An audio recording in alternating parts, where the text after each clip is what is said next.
Сәлем достар, бүгін біз сіздермен тартылған еттен котлет дайындаймыз. Ең алдымен осылай тартылған етімізге жуамызды турап майдалап, осылай араластырып алатын боламыз. Тұзын біршін салып, араластырып, дәл осындай форма жасаймыз. Яғни бұл жерде люля кебаб сияқты алып, форма жасадым. Бұл котлеттерден кейін шашлик пісірудің қажеті жоқ.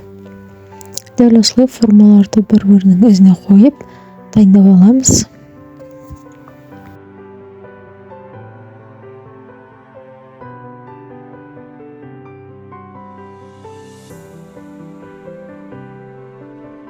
Осындай табамызға астын майлап, котлеттерімізді қатар-қатар орналастырып салып шығамыз.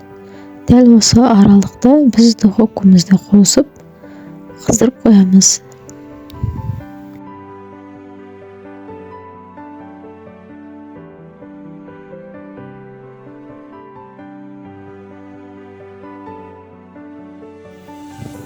Дайын болған котлеттеріміздің үстіне осындай томат пенен майонезден немесе қаймақтан осылай үстіне суын жіберіп, сұйықтық соус дайындасаңыздар болады. Өз қалауларыңызша.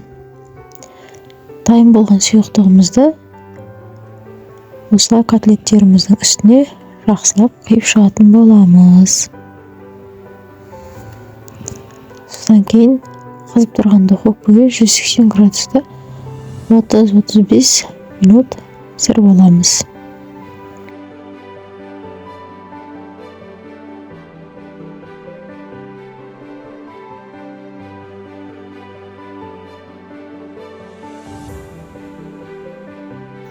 Осы аралықта біз тамағымыздың котлетіміздің қасына күріш гарнир ретінде дайындайтын боламыз. Ең алдымен қызып тұрған майымызға осылай жуамызды салып, жақсылап шаш-бұрышын шығарып тұрып, қуырып алатын боламыз, шыңғыртып тұрып. Дәл осылай қуырамыз.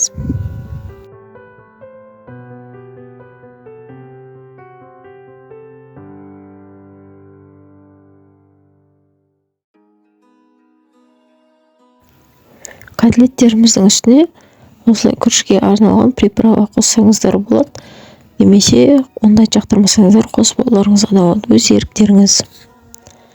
Және оны араластырып жіберіп, үстіне күрішімізді салып, жақсылап бір келкі алып салып шығамыз да, оны араластыратын боламыз.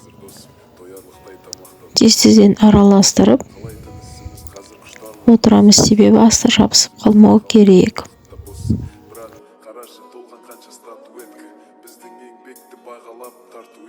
Соңына дейін кейбірі қалды, кейбірі кетті. Қазір көшеміз жарық болып кетті.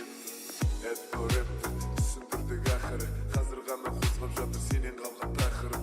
Өзгермедік, қалдық өз ойымызда, қызықтырып көзімізді қысқанша. Осылай күріштерімізді майға қуырып болған соң, үстіне бір кружка суымызды құйып, тағы жақсылап араластырып, 35-40 минутқа бұқтыратын боламыз. Осылай араласқан күріштеріміздің бетіне пакет жауып бұқтырып қоямыз. 35-30-40 минутқа.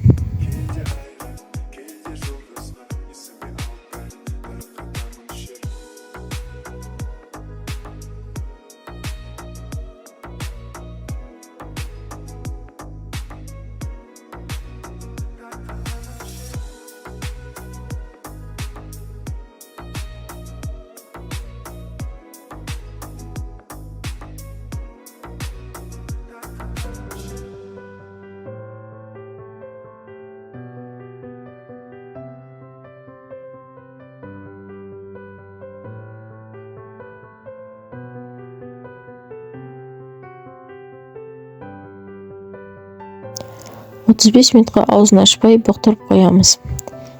Міне біздің котлеттеріміз де дайын. Гарниріміз, күрішіміз де пісті.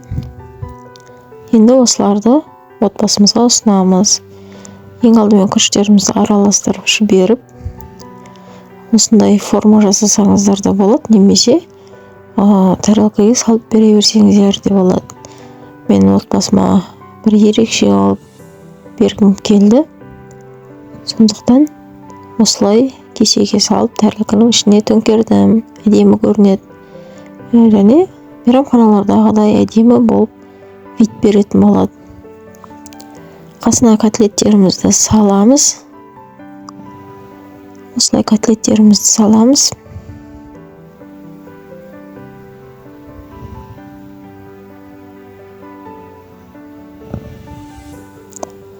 Және үстіне мен жуадан морковты қуырып, подлива жасадым. Үстіне салып,